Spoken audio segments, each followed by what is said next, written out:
La vie d'une jeune femme est parfois parsemée d'embûches qu'elle doit surmonter. Mais ce qui caractérise une femme brave et surtout forte, c'est sa capacité à tout gérer, même quand cela semble impossible. Bienvenue à tous sur Sacrés Parents, votre émission consacrée à la santé et à l'éducation des enfants. Papa a déserté, c'est le thème du jour. Au sommaire, le casse-tête, nous vous proposons un reportage très intéressant sur le sujet du jour.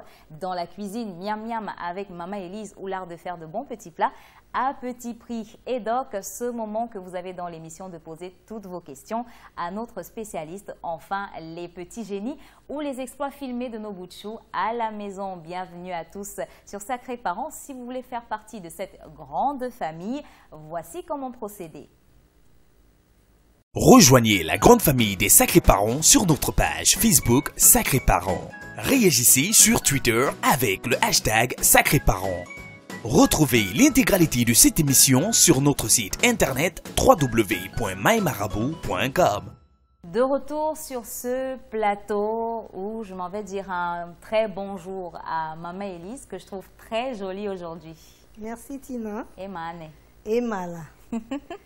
Voilà, je vais vous faire une petite entrée aujourd'hui de crudité avec des œufs bouillis. Une entrée. Une entrée. Aujourd'hui, on va manger très léger alors. Aujourd'hui, on mange très léger, une entrée au menu. Je suis avec Monsieur Maurice Somo, psychosociologue de l'éducation sur ce plateau. Bonjour et bienvenue Monsieur Somo. Bonjour Tina et merci une fois de plus de me convier à cette autre édition de l'émission Sacrés Parents. C'est toujours avec plaisir que je regarde Maman Élise, comme vous l'appelez. Et donc, c'est toujours bien de se sentir entouré par de très, très belles femmes. Les téléspectateurs doivent se demander, mais qu'est-ce qu'ils font là? Non, nous ne sommes pas que tous les deux. Oui, je vais vous, tout à l'heure, je vais vous montrer un des messages que j'ai reçu cette semaine d'un ami qui me dit « J'aimerais être à ta place ». Je lui ai demandé pourquoi. Il me dit « Tu es toujours entouré de très, très belles femmes ». Ah, monsieur Somo, vous êtes toujours une chance. Comme ça. Vous voulez seulement me flatter, je refuse. Voilà, comme je le disais tout à l'heure, nous ne sommes pas seuls. Nous recevons une jeune femme. Nous abordons un sujet sensible, il faut le dire. Bonjour Sandra et bienvenue sur le plateau de Sacrés Parents. Bonjour, c'est un plaisir pour moi d'être là. Les présentations sont faites. Je pense que c'est le moment où on va s'arrêter pour le casse-tête, un reportage que je vous propose de suivre. On se retrouve juste après.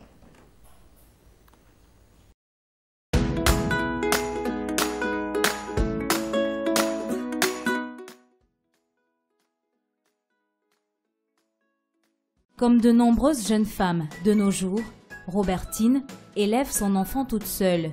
Le père a pris la clé des champs, comme on le dit souvent, dès l'annonce de la grossesse. Je suis tombée enceinte. Déjà, j'avais peur de dire à son papa. Bon, et la grossesse me menaçait, donc je n'ai pas pu cacher longtemps. J'ai demandé à dire au papa si on pouvait causer. Il m'avait dit non, c'était qu'il était occupé. Puis je lui ai envoyé un message comme quoi j'étais enceinte. Et il m'a répondu sur le champ. Dans ce cas-là, accouche. J'ai dit ok, j'accouche, mais ça veut dire quoi? Concrètement, il m'a dit bah accouche, c'est ton enfant, donc tu accouches, tu fais comme tu veux. Et puis c'est fini même entre nous. Donc. Il a raccroché et jusqu'à aujourd'hui, j'ai plus de nouvelles de lui. Orpheline de père, de mère et sans emploi, Robertine ne sait plus à quel sein se vouer, mais décide tout de même de garder son bout de chou. Sinon, je suis dans une famille. Mes parents biologiques ne sont plus, mais j'ai quand même des gens autour de moi qui essaient de m'encadrer. Malgré les difficultés, elle mettra au monde ce petit garçon, aujourd'hui âgé de 2 ans. Chaque jour est un challenge de plus qu'elle se doit de relever pour le bien de son garçon, qu'elle aime plus que tout au monde.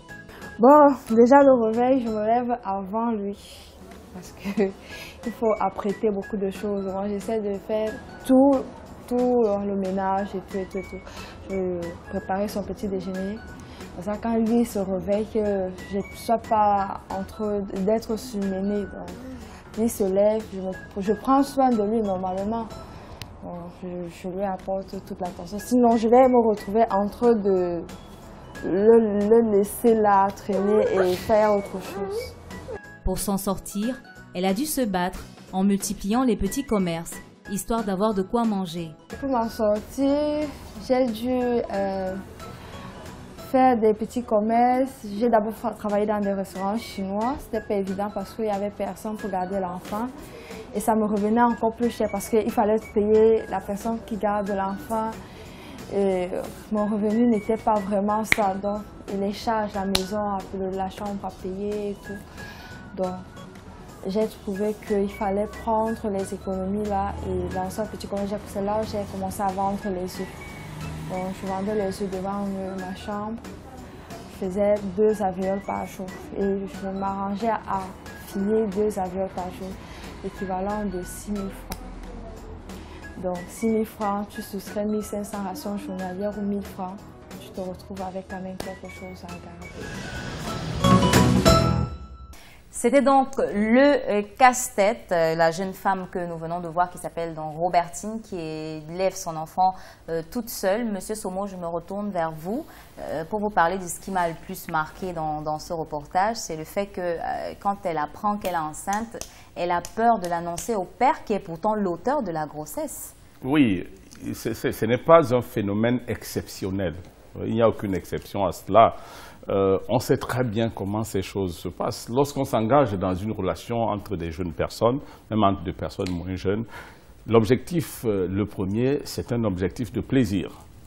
C'est-à-dire que les uns et les autres veulent avant tout vivre et se faire plaisir. Les gens ne se mettent pas ensemble forcément dans un objectif à court terme de procréation. Donc, du coup, l'avènement de grossesse devient ce qu'on a souvent appelé un accident d'amour. Donc forcément, l'homme, lui, il n'est pas préparé à assumer généralement une paternité. En général, c'est ça. Pareil pour la jeune fille. Et généralement, le reproche est fait à la jeune fille de n'avoir pas pris suffisamment de précautions pour ne pas tomber dans une situation de grossesse. Donc en fait, si elle a peur, dans un premier temps, elle se dit que l'autre va penser qu'elle a fait exprès, c'est-à-dire parfois c'est pour le conserver, et elle n'a donc pris aucune disposition. Elle voulait donc, elle a, comme disaient souvent certains, le gars dit « j'ai été piégé ». Et donc, par rapport à ça, c'est tout à fait logique qu'elle cherche les mots appropriés pour annoncer cet événement. Elle est d'ailleurs la première surprise par cette grossesse, parce qu'en réalité, si elle avait préparer cette grossesse, si elle attendait, elle aurait déjà préparé également les mots à utiliser pour l'annoncer à celui qu'il faut appeler le père, le futur papa de son enfant. Donc, cette attitude est une attitude qui n'est pas surprenante, c'est une attitude qui est commune à des relations pour lesquelles la base ou le projet à terme n'était pas celui de la procréation, de l'avènement d'un enfant. Papa a déserté, on va peut-être rappeler à nos chers téléspectateurs que nous parlons de ces papas-là qui s'en vont, qui disparaissent à l'annonce même de la grossesse. Donc la sacrée maman doit s'occuper de sa grossesse toute seule avant de pouvoir mettre au monde son enfant toute seule, qu'elle élèvera toute seule, ce qui demande beaucoup de courage, de force, de détermination et tout. Donc nous recevons Sandra qui va partager avec nous son expérience après ce reportage. Sandra, pour entrer dans le vif du sujet, je vais te demander à toi comment est-ce que ça s'est passé avec le père de ton enfant? Est-il parti à l'annonce de la grossesse? Qu'est-ce que je vais dire? Je ne dirais pas qu'il est parti à l'annonce de la grossesse. Je dirais plutôt qu'il a nié. Il a d'abord essayé de refuter à maintes reprises et tout. Mais je crois que peut-être en partie ça a été de ma faute au niveau de l'annonce. Peut-être je me suis un peu prise un peu tard ou je ne sais pas. Mais quoi qu'il en soit, il a beaucoup nié. Il a refuté cette idée-là que non, il est l'auteur de la grossesse. Ok, il nie, il n'est pas l'auteur de la grossesse, mais M. Somo, notre jeune maman, arrive quand même à penser que c'est de sa faute si la situation en était là. Oui, en fait, c'est un questionnement à la base. Il y a de nombreuses questions que la jeune fille qui tombe enceinte se pose par rapport au père de son enfant ou de ce qui va en devenir. Quelle est la réaction attendue de l'autre côté? Est-ce qu'il va aimer cela? Est-ce qu'il ne va pas aimer? Est-ce qu'il va s'engager? Est-ce qu'il ne va pas s'engager? Et la conséquence logique rattachée à cette analyse, c'est est-ce qu'il va continuer de rester avec moi ou alors est-ce qu'il va décider de partir? Donc, dans une totale situation d'incertitude, c'est tout à fait normal donc, que la jeune fille soit dans l'embarras. Je ne vais pas vous surprendre en disant qu'il y en a qui font leur analyse toutes seules et prennent parfois une décision malheureuse. C'est-à-dire du genre, comme souvent quand j'ai discuté avec mon copain et que nous avons évoqué l'idée d'une grossesse, il a toujours dit qu'il n'en voulait pas, il vaut mieux que je m'en débarrasse. Donc le choix est tout de suite fait entre l'enfant qu'on porte en soi et la relation qu'on entretient avec son amant. Et peut-être dans une situation de relation de dépendance, que ce soit une dépendance affective, le style « j'aime bien mon gars, je ne voudrais pas le perdre », ou bien une dépendance d'origine économique, c'est-à-dire quelqu'un qui vous vient en aide à tout point de vue, qui est un pourvoyeur dans tous les sens, vous avez peur de le perdre. Et bien pour toute cette raison, vous avez donc énormément de doutes quant à ce qui sera la réaction et vous préférez sécuriser la relation en sacrifiant l'enfant que vous avez dans le ventre. Chez certaines personnes, ça se passe comme ça. Voilà. Sandra, quelle a été ton approche à toi? Parce que Robertine, elle a eu le père de son enfant au téléphone, qui lui a dit au téléphone que c'était fini. Est-ce que toi, tu as cherché à le voir ou tu as procédé de la même façon? J'ai cherché à le voir. Mais mal et heureusement pour moi, il n'était pas disponible. Donc, j'étais obligée de lui faire un message. Et j'ai fait le message un peu également malgré moi parce que je subissais déjà la pression de la part de la famille. Que non, il faut qu'il soit au courant, il faut qu'il sache, qu'il nous dise quelle est sa position exactement et tout. Donc, ce que j'ai fait à la fin, je lui ai fait le message que bon, comme tu vois là, je suis enceinte et tout. C'est pour ça que je voulais te voir. Il me dit, il n'y a pas de souci, comme il n'était pas très stable, quand il sera stable, il va m'appeler, on va discuter. Monsieur Somo, comment on peut justifier ce type de rupture brutale, même si, comme vous l'avez si bien expliqué tout à l'heure, on s'engage à une relation qui est peut-être au début charnelle, mais à l'annonce d'une situation pareille, la réaction, est-ce que c'est la disparition, est-ce que c'est un manque d'amour, peur de l'engagement ou alors tout simplement méchanceté? Comme nous les femmes on dit souvent, il est méchant. Il y a quelque chose de commun entre les deux cas que nous avons ici. Celui que nous avons vu dans le reportage que vous avez diffusé tout à l'heure et celui de Sandra. Quand on regarde de près, il y a la façon d'annoncer. Chez Sandra, ça a été par un message, finalement. Et dans le cas du reportage, elle a précisé bien que ça a été par un message. Ça, c'est commun aux deux cas. Il y a également autre chose qui soit commun, c'est que à un moment donné, les deux ne trouvent pas le temps d'aller écouter ce que veut leur dire leur ami. Est-ce que cela ne vous semble pas bizarre? C'est-à-dire que voilà des personnes qui ont l'habitude de passer beaucoup de temps ensemble. Ils vivent pratiquement ensemble parce qu'un bébé, certes, ça se fait en quelques minutes, mais pour en arriver là, sûrement qu'ils ont eu le temps d'être ensemble régulièrement. Et je parie, Sandra pourra nous le dire, que chaque fois auparavant, lorsque c'est généralement l'homme qui demandait à voir Sandra, maintenant c'est plutôt Sandra qui demande à le voir. Il y a comme je veux dire, une appréhension de la part des auteurs qui se disent ou bien qui ressentent, qui ont le sentiment qu'il y a quelque chose de pas du tout normal. Déjà, lorsque vous voulez dire vous dites à votre partenaire, je voudrais te voir, je voudrais qu'on discute, généralement c'est un sujet grave qui n'a rien à voir avec les sujets habituels. Sinon, c'est ce que tu as à me dire, dis-moi au téléphone, c'est quoi? Tu veux l'argent? C'est quoi? Tu veux qu'on sorte? Qu'est-ce que tu veux? C'est généralement de ce style-là. Mais dire à son partenaire, je veux qu'on discute, immédiatement, les deux ont déjà un sentiment, ils ont déjà une appréhension de ce qui va se dire. Donc, d'où la forme de réticence à voir leur partenaire. Et je crois que il y a que dans une relation amoureuse comme celle-là, les hommes ne sont pas dupes. Quand une femme le leur dit, la toute première chose à laquelle ils pensent, c'est à celle-là. C'est-à-dire que si une femme veut voir un homme pour poser une doléance, elle sait le faire dès le premier contact, qu'il soit téléphonique ou visuel. Mais du fait de prendre du temps et d'entourer l'annonce d'un certain nombre de précautions, fait toujours comprendre à l'homme qu'on a besoin de lui annoncer une grande nouvelle, et c'est généralement cela.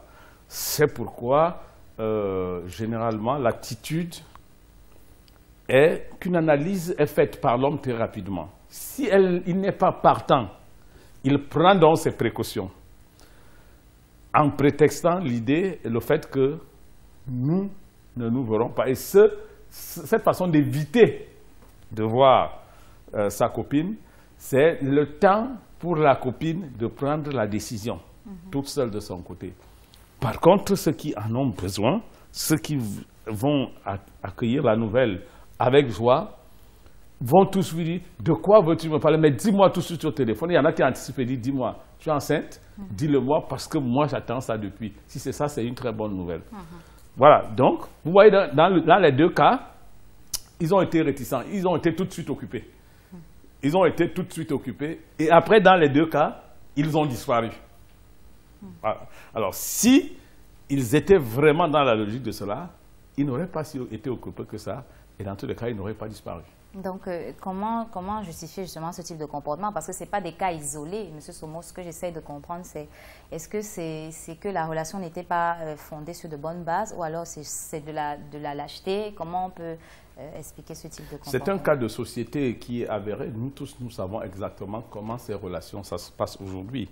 Nous n'allons pas dit que toutes les relations vont sur la base d'un coup de foudre. Non. Oui. Il y a quand même des relations qui se construisent progressivement, les gens se rencontrent, discutent ensemble, mais généralement, l'élan affectif qu'on a l'un pour l'autre prend très rapidement le dessus avant que les conjoints n'aient discuté sur les bases de la relation. Alors, les bases de la relation, c'est nous nous mettons ensemble et au cas où il y a un enfant, voici comment. Combien de personnes sont capables de s'asseoir avant leur relation et de dire, au cas où un enfant arrive, voici comment nous allons faire. Ce type de discussion, les gens n'ont presque pas ce type de discussion. Les gens veulent aller droit au but, à ce qui les intéresse. Donc, les gens vivent leur idylle sans généralement se poser des questions sur qu'est-ce qui pourra advenir plus tard. Donc, c'est donc, lorsque vous voulez savoir comment on en arrive là, c'est tout simplement parce qu'on n'a jamais été préparé pour ça. Le plus important, c'est un type, il voit une belle femme, Tina, il y a une idée qui passe par la tête, je voudrais tout de suite la posséder, je voudrais qu'elle soit ma copine, et il y en a qui ont déjà fantasmé, qui ont déjà déshabillé Tina, et qui savent à quoi elle ressemblera le moment venu. Et cet instant, on l'attend. La cour qu'un homme fait à une femme, en général, n'est pas une cour pour un projet de vie. C'est généralement, d'abord et avant tout, une question de plaisir. Lorsque ce n'est pas une question de calcul économique, parce que naturellement aussi, il y a des hommes qui vont vers une jeune femme, parce qu'il y a des calculs économiques sous-jacents. Mais dans la plupart des cas, c'est d'abord pour du plaisir. Et quand on va pour du plaisir, on ne va pas se préoccuper de ce qui viendra plus tard. Donc, ça ne peut pas être une surprise. D'accord. Sandra, Quand ton ami décide donc de partir sous prétexte qu'il n'est pas l'auteur de ta grossesse, quel est ton comportement? Qu'est-ce que tu fais? Tu le laisses partir ou tu insistes?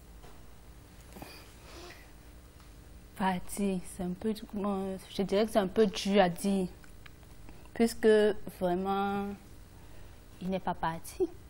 Il était là, il savait que j'étais enceinte, donc il était là. D'accord. Mais quoi qu'il en soit, à chaque fois que j'avais l'occasion, je le relançais. Il faisait toujours son indifférent, que non, il n'est pas au courant, il est occupé et tout. Mais j'ai eu une chance, c'est qu'à un moment, il s'est un peu mis de côté, il a réfléchi.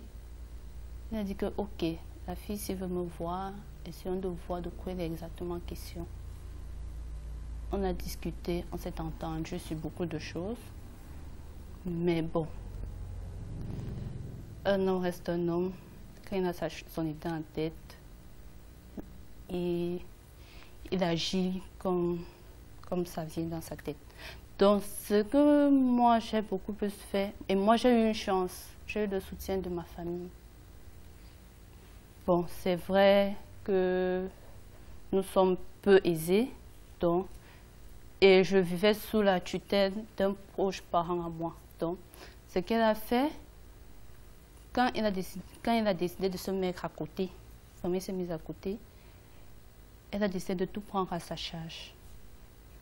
Pour moi, ça n'a pas été facile, ça a été très dur parce qu'on me le rappelait tous les jours. On te disait... Voilà, tu es parti avec quelqu'un, maintenant regarde les conséquences et tout, c'est moi qui dois tout supporter. Regarde dans quel pécrin tu me mets et tout. Donc, ça n'a pas été facile pour moi. Mais quoi qu'il en soit, je supportais et j'avais vraiment le minimum. Tout ce qu'une femme enceinte pouvait avoir, j'avais tout. Et même l'enfant, quand il était dans le ventre, il était vraiment déjà bien entouré. Il était déjà vraiment bien entouré. Elle recevait beaucoup d'amour. Et pour les préparatifs même, que ce soit pour la grossesse, pour l'accouchement, tout se faisait petit à petit, petit à petit. Même comme je n'ai pas accouché dans de très bonnes conditions, il faut l'avouer. Mais j'ai reçu beaucoup d'amour venant de ma famille. Vraiment beaucoup d'amour. Ils m'ont beaucoup soutenue dans le négatif et positif. Hein, parce que tous les jours, ils me rappelaient que voilà, tu es enceinte, regarde dans le pécrin dans lequel tu mets la famille. Mais quoi qu'il en soit, on tenait compte également que je suis enceinte. Une femme enceinte a des besoins.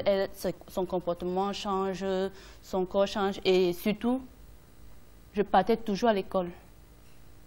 Malgré cela, on me dit, tu vas sauf qu'aller à l'école. Là maintenant, tu es enceinte. Aujourd'hui, on se plaint, mais sache qu'il faut que tu ailles à l'école pour trouver les moyens demain pour élever cet enfant. Ce n'est pas nous qui le ferons. Nous le faisons aujourd'hui, mais que ça te serve de leçon. Donc, c'est comme ça que ça s'est un peu passé. Mais quoi qu'il en soit, il était toujours là, il savait. Tout en niant quand même. Tout en niant, en doutant. Il doutait, il disait que non, que j'ai connu d'autres personnes à part lui, que non, c'est pas sûr que c'est lui le père et tout. On a dit que, ok, quand tu te mets de côté, d'accord, il n'y a pas de souci. Nous, on fait tout, mais c'est moi qui subissais à la maison, en fait. Je subissais. Ça me donnait beaucoup de chagrin, mais aujourd'hui, je dirais, j'en ai beaucoup retenu. Oui, on aura l'occasion de revenir sur ce que tu as retenu, Maman Élise. C'est une situation qu'on vit régulièrement maintenant, les papas qui sont dans une relation avec leur copine et puis qui du jour au lendemain disparaissent comme s'ils n'avaient jamais existé seulement à cause de l'annonce d'une grossesse. Beaucoup de garçons sont dans la relation avec une fille pour une raison, mais ce n'est pas par amour. Ce n'est pas pour un projet de mariage. Et quelquefois, les filles qui sont avec ces garçons savent que le jour où je lui dirai que je suis enceinte, il va partir. Parce que quand une femme entretient une relation avec un homme, elle connaît le degré d'amour qu'il y a entre eux. Soit la femme aime l'homme plus, mais dans ce genre de cas, la fille est plus attachée à ce garçon que lui n'en est. Donc, du coup, quand il arrive la grossesse, et puis ils ont l'habitude de discuter, tu ressens, quand tu discutes avec ton amant, s'il peut être prêt à garder un enfant avec toi ou s'il peut partir. Donc du coup, dès que la grossesse arrive, on réfléchit beaucoup avant de l'annoncer. Parce que la jeune fille sait que dès que j'annonce, il va partir. Et pour le retenir, qu'est-ce que je fais? 1001 équations. Donc, je suis désolée de dire ça, mais c'est les cas qui arrivent régulièrement avec les jeunes filles.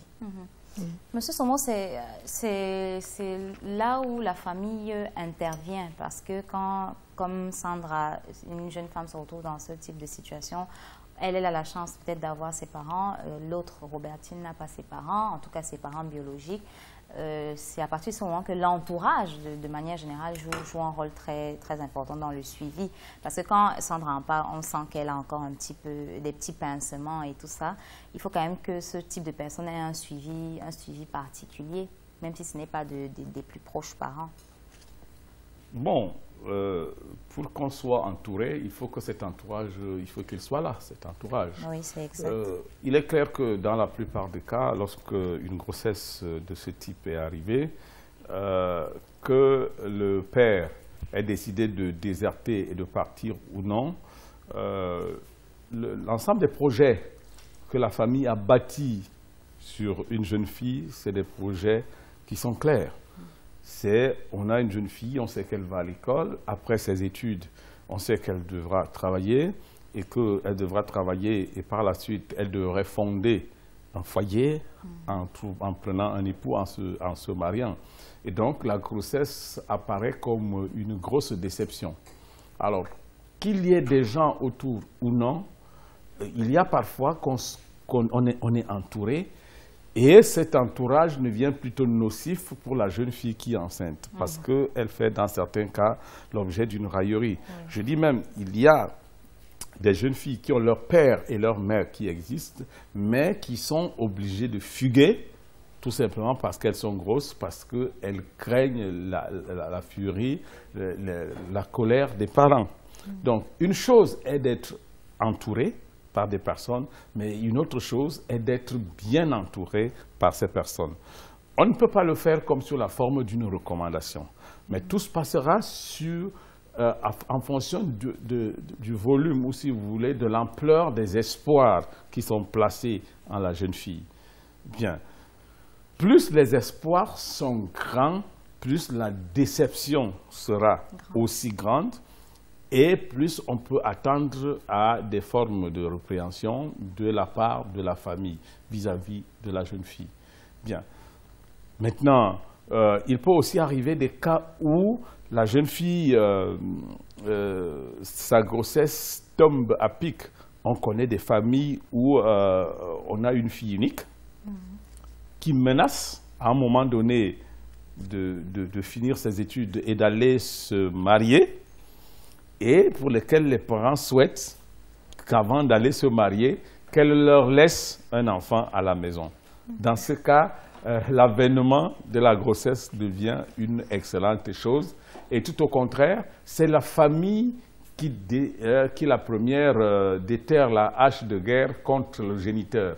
Parce que potentiellement, il peut venir leur arracher cet enfant sur lequel les espoirs demeurent, qu'elle reste un enfant à l'intérieur de la famille. Donc, nous allons ici aller au cas par cas en fonction de la situation dans laquelle... Bon, mais quand on est dans un cas où c'est une déception et qu'en plus que la famille soit issue, le géniteur sur lequel on devra s'appuyer, parce que certaines jeunes filles, elles vont carrément vivre chez le géniteur quand ça ne va pas, lorsque celui-ci accepte. Mais si en plus le géniteur refuse d'assumer sa responsabilité, vous comprenez avec moi qu'il s'agit d'une situation extrêmement difficile pour la jeune fille. Et il ne leur reste pas souvent beaucoup de choix. C'est-à-dire que si elles s'en rendent compte très rapidement, la première réaction, c'est qu'il faut s'en débarrasser. C'est la première chose qui leur passe par la tête lorsqu'elles sont déçues. Mais maintenant, celles qui décident de ne pas le faire, elles vont chercher quelque chose sur laquelle elles vont s'appuyer. Un collègue a fait une enquête sociologique, malheureusement, une enquête malheureuse, qui a démontré qu'aujourd'hui, dans des espaces publics et même dans la rue, on trouve de plus en plus de femmes enceintes. Oui. Surtout lorsque cette grossesse n'est pas complètement visible. Et donc, cette enquête a permis de tirer des conclusions. La plupart de ces personnes vous disent « je suis enceinte », mais en réalité, je n'ai aucun moyen pour pouvoir m'occuper de mon enfant. Ou alors l'auteur de cette grossesse a disparu, donc je dois procéder ainsi pour pouvoir vivre. Donc finalement, ça devient l'une des voies vers lesquelles des gens se lèvent. Bon, et vous savez qu'il y a des gens extrêmement vicieux. Il y en a qui sont en faute de procréation pour des raisons que vous n'ignorez pas et qui n'attendent que ce genre d'occasion. C'est-à-dire que accueillir chez soi une jeune fille enceinte parce qu'on n'est pas soi-même capable d'en faire et avec espoir qu'on va devenir le parent pour l'image qu'on donne à la société. Voilà un peu quelques tableaux de ce à quoi on assiste dans ce genre de situation. Papa a déserté, c'est le thème du jour. Si vous nous rejoignez à l'instant, vous êtes sur Sacré Parents. On va s'arrêter pour la question des internautes en vous rappelant que vous aussi, vous avez la possibilité de poser toutes vos questions à notre spécialiste du jour. C'est Edoc.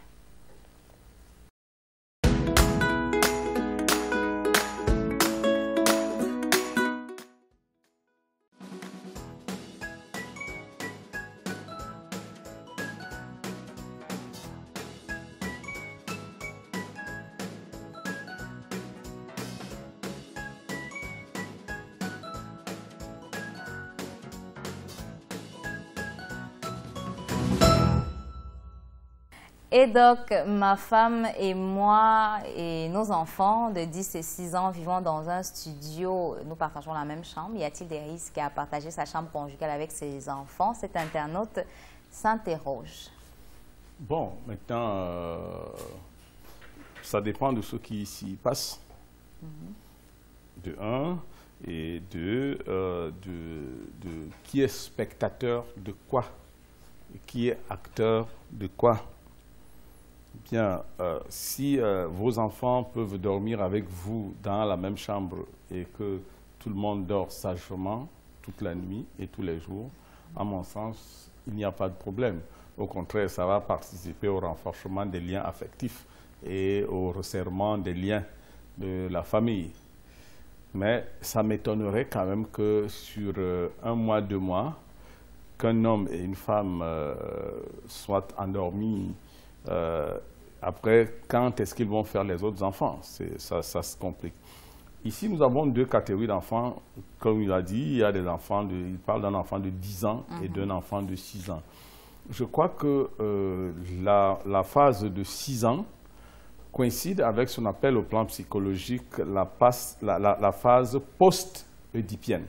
C'est-à-dire que l'enfant sort fraîchement de ce qu'on appelle le conflit oedipien. Et du coup, vous allez voir la tendance à dormir, c'est que si c'est un garçon ou une fille, il va vouloir dormir au milieu des 2 parents. C'est en fait une façon de vouloir qu'un des parents ne se rapproche pas de l'autre. Il vit donc une situation de jalousie qu'il faut absolument résoudre en lui démontrant qu'il n'a aucun droit sur l'un des parents. C'est d'ailleurs la première leçon morale que l'enfant intègre, celle de l'éthique. Donc, en allant loin de ses parents qui restent ensemble, il intègre l'idée que, en fait, c'est interdit de voir ce que les parents font. Il a bien résolu et il sort. Mais en le gardant là, il se conforte et s'enracine dans cette triangulation édipienne qu'il va intégrer comme un modèle de vie devenu plus grand. Vous avez des enfants ou des jeunes garçons qui ont 17, 18 ans et qui ne recherchent en réalité pour partenaire que des personnes d'un âge extrêmement avancé. Ce sont des enfants qui ont une fixation au stade édipien de leur triangulation. Et là, ça pose un problème pour cet enfant-là. Ce n'est pas bon du tout et c'est malpropre. Maintenant, pour celui de 10 ans, il entre dans la phase pré-pubertaire. Il peut arriver que, de temps en temps, au départ, ils voient leurs parents faire certaines choses, Les enfants, ils dorment, c'est vrai, mais à un moment donné, il peut vite arriver un incident où ils ne dorment pas et qu'ils est témoin de certaines situations. S'il n'est pas rentré, il n'est pas encore rentré dans la phase pubertaire, cela passe encore, mais comme c'est la phase pré-pubertaire, une fois rentré dans ces 12-14 ans où la puberté a pris son cours normal, il va essayer d'une façon ou d'une autre de reproduire ce qu'il a vu ses parents faire. Je fais comme papa et maman. Dans tous les cas, on est ici dans une situation de banalisation, n'est-ce pas, de ce qui devrait être fait de façon pudique entre les deux. Donc, cette situation, dans aucun cas, ne présente aucun avantage. Malheureusement, dans notre société, cela est imposé par la promiscuité, la pauvreté, ainsi de suite. Mais dans une situation normale, il faut éviter, il faut tout faire pour que ce genre de situation ne se produise pas. D'accord. En tout cas, si on n'a pas les moyens, comme vous l'avez dit, et qu'on est obligé de partager sa chambre avec ses enfants, il faut qu'on se comporte de manière responsable et qu'on fasse tout pour ne pas faire des gestes un petit peu tordus devant... Voilà. Devant les enfants. Pour revenir à notre sujet du jour, maman Elise est déjà prête à la cuisine. Je vais te demander, Sandra, aujourd'hui, ta fille, elle a quel âge? 3 ans. Et est-ce que son père, d'une manière ou d'une autre, a essayé de revenir dans votre vie à toutes les deux? Comme je disais, il n'est pas parti. Il s'est juste mis de côté. Ce qui fait que, depuis le temps, depuis qu'elle est née même, parfois, il essaie de revenir. C'est juste moi qui refuse l'idée. Parce qu'à chaque fois que nous avions eu à discuter, je ne sentais pas en lui, je ne sentais pas dans ce qu'il disait qu'il voulait vraiment être présent. Je sentais plus quelqu'un qui voulait venir prendre son enfant et s'en aller avec. Or, moi, ce n'est pas ce que je voulais. Moi, je ne voulais plus me séparer d'elle. Et mes parents également ne voulaient plus se séparer d'elle également. Donc, mes parents l'ont carrément pris comme leur fille. Et aujourd'hui, par chance, je ne vis même plus avec elle. C'est mes parents qui s'occupent d'elle. Donc, il est toujours là. Il essaie de créer des petits scénarios pour pouvoir ancrer dans sa vie et tout. Il veut toujours revenir. Il veut, mais concrètement, il ne veut rien faire. Il n'a jamais posé les yeux sur elle depuis qu'elle est née. Il n'a jamais posé les yeux sur elle. Et ça, c'est parce qu'il avait refusé. Parce que quand j'accouchais, je lui ai déjà accouché. J'ai même voulu qu'il vienne. Il a dit que non, il ne vient pas. Quand je faisais le document pour son acte de naissance, je lui ai dit, tu viens, tu mets ton nom. Il a dit, il ne vient pas. Donc, il a dit, ok, d'accord, comme tu ne veux pas, ok. Mes parents ont pris la responsabilité de dire que, oh, comme il n'en veut pas, prenons-la donc. Comme notre fille, on va s'en occuper comme du mieux qu'on pourra. Et quand elle sera adulte, en âge de savoir qui est son père, on va lui montrer le chemin que voilà. Bon, ce que j'aurai encore comme information avec lui, je lui dirai voilà où est ton père et tout. Donc c'est à peu près ça. Pour dire, M. Somo, qu'elle a tout essayé hein, à plusieurs reprises. Elle lui a, d'après ce qu'elle dit, elle lui a tendu la perche, la main au père de son enfant.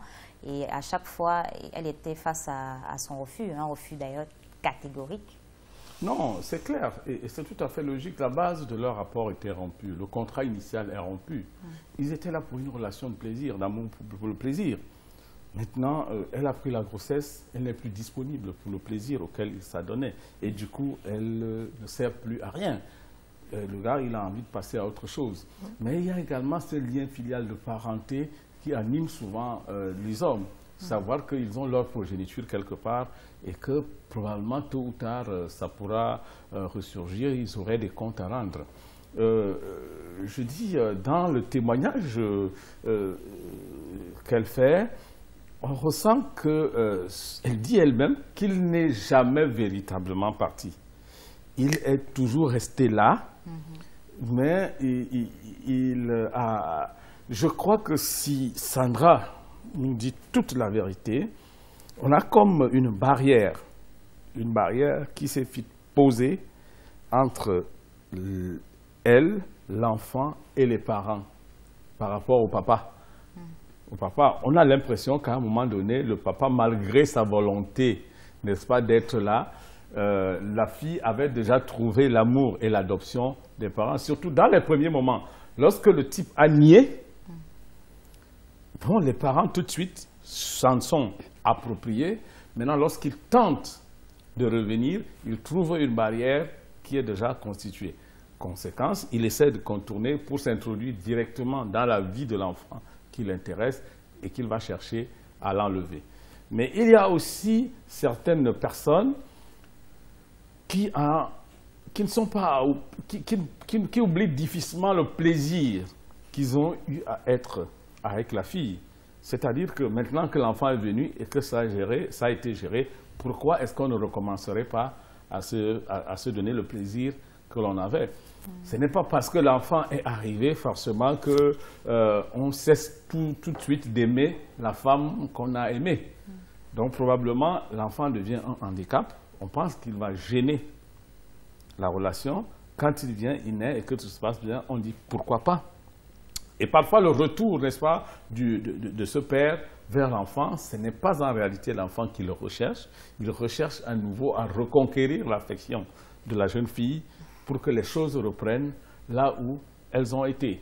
Donc, il y a des situations particulières comme ça où les parents, même à un moment donné, deviennent des intrus. On n'a même plus besoin qu'ils soient là. Certaines jeunes filles vont, à un moment donné, prendre l'enfant qui est né, pour lequel pourtant les parents s'en sont occupés, et vont retrouver leur amant, et puis ils continuent leur vie comme cela a été. Ce n'est pas dans les intentions. J'espère que ce n'est pas dans les intentions de Sandra. On espère que ce n'est pas dans les intentions de Sandra. Elle sourit, ça veut dire que peut-être qu'elle y a pensé une ou deux fois. Non, je ne crois pas. Donc, voilà. Et même si c'était le cas, ce ne serait pas mauvais. Pourquoi vous pensez que c'est mauvais? Je ne sais pas, Sandra dit non. Ah, d'accord. Elle dit que ce n'est pas dans ses intentions. On va bientôt entrer dans la troisième et dernière partie de cette émission. Notre entrée est presque prête. Maman Elise est déjà prête, elle n'attend que nous. On va revenir pour savoir de quoi elle a eu besoin pour préparer cette entrée. Avant, on va s'arrêter pour les petits génies, les exploits filmés de nos enfants à la maison. On se retrouve juste après.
Maman Elise, moi j'ai envie d'applaudir pour cette petite fille. Elle a une mémoire d'éléphant, hein, monsieur Somo. Oui, c'est dommage parce que vous le démontrez, ça va passer inaperçu. Logiquement, l'on devrait prendre l'habitude de regarder cette petite génie et au finish d'en faire une véritable exploitation. Parce qu'ici, c'est une enfant qui a une mémoire de rétention déjà suffisamment développée et qu'il faut sûrement entretenir et dans une certaine mesure exploiter pour des causes bien précises. En d'autres termes, il faut déjà entrevoir quel type de métier elle pourra exercer plus tard. Dans tous les cas, on devrait envisager qu'elle exerce une activité qui exige une très forte mémoire de rétention. Bon, malheureusement, on risque de la diriger vers autre chose qui va sous-exploiter cette faculté qu'elle a. Il y a très peu d'enfants de son âge qui soient capables de vous reprendre comme ça, même sous forme de récitation, ce genre de choses. Je vous rappelle que dans une école dite classique, on développait cette activité avec ce qu'on appelait les récitations, qui ont de plus en plus tendance à disparaître dans le système scolaire actuel et laissent donc place plutôt à l'improvisation qui ne sont pas toujours appropriées pour nos enfants. C'est bien dommage, mais bon. Maman Élise, vante-nous ton entrée. Vante-la nous. Vante-nous l'entrée. Tu ne veux pas vanter l'entrée? Je vante l'entrée. Tu commences par la position, quoi, la gestuelle. Position vantardise de l'entrée. Avocat de Bouddha. Ok, tu étais là-bas. Très bon avocat. Ok, vas-y, continue. Avocat de 200, et 3 œufs, quelques feuilles de salade, un peu de tomate. Très joli, j'espère qu'on voit à la maison. C'est très très joli, très beau à voir.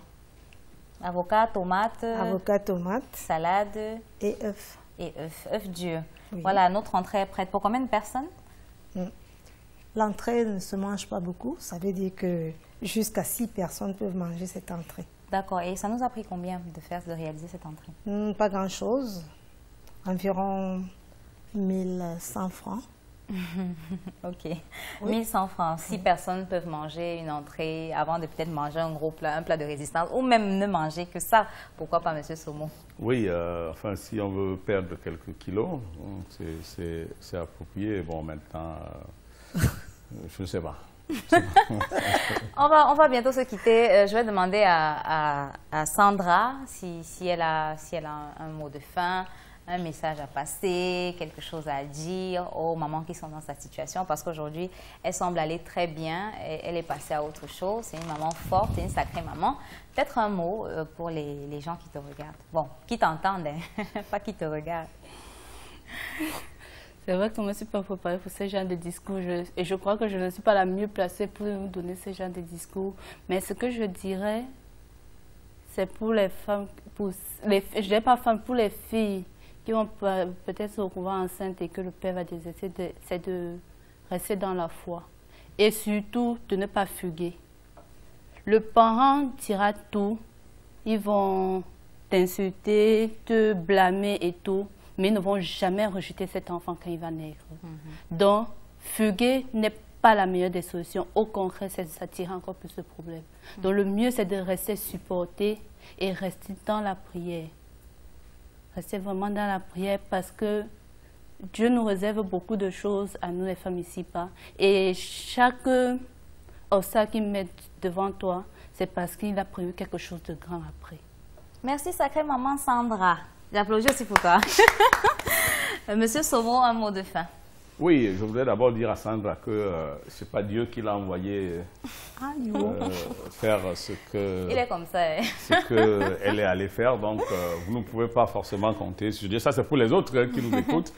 Vous n'allez pas compter sur Dieu pour résoudre des problèmes que vous allez causer. La meilleure attitude, c'est une attitude préventive. Aujourd'hui, de plus en plus, on ne parlera jamais assez de tout ce qu'il y a comme mesures de prévention contre les grossesses non désirées, des protections pour des maladies et tous les autres. Si bien que de nos jours, le phénomène de grossesse désirée relève d'une simple idiotie, de ce qu'on appelle tout simplement de l'idiotie. Maintenant, il est vrai que dans la réalité des relations entre jeunes filles et jeunes garçons, dans les premiers moments, on évite, on prend ses précautions, puis plus tard, le phénomène de l'accoutumance fait qu'on met de côté les mesures de protection qu'il y a donc. Il faut dire à nos jeunes filles aujourd'hui de ne pas baisser la garde parce que pour l'homme, il y a très peu d'hommes en réalité qui ne voudront pas que laisser la responsabilité de cette chose à la fille. Mais pour celle pour qui cette situation est arrivée, je crois que Sandra, qui en fait les frais aujourd'hui, est une preuve vivante de ce que ce n'est pas une fin en soi, ce n'est pas une catastrophe. Il y a aussi de l'espoir pour les personnes qui tombent enceintes et pour lesquelles les hommes fuguent. Dans tous les cas, l'enfant, c'est l'enfant de notre société. Il ne faut pas avoir peur. Il finira par trouver un père si celui-là a fugué. Ça me permet donc de dire à votre suite qu'il ne faut pas, quand ça arrive, même s'il faut prévenir ce type de situation, quand ça arrive, il ne faut pas vouloir se débarrasser de la grossesse. Ce n'est pas les bonnes méthodes, ce n'est pas ce qu'il faut faire. Il faut, à partir du moment où c'est arrivé, il faut tenir bon et garder ce bébé qui n'est pas arrivé là par hasard. Tout de même, monsieur Somo, notre entrée est ready. On va se régaler, chers téléspectateurs. On va vous dédicacer cette entrée en vous donnant rendez-vous très prochainement. N'oubliez pas de garder un œil sur vos enfants. Nous, on est parti. Merci à toute l'équipe technique pour cette émission. Merci à Maman Elise pour cette entrée. Merci à Monsieur Maurice Somo. Merci à toi, Sandra, d'être passée par ici. On se donne rendez-vous très prochainement, je l'ai déjà dit. Sacrés parents pour des enfants sacrés.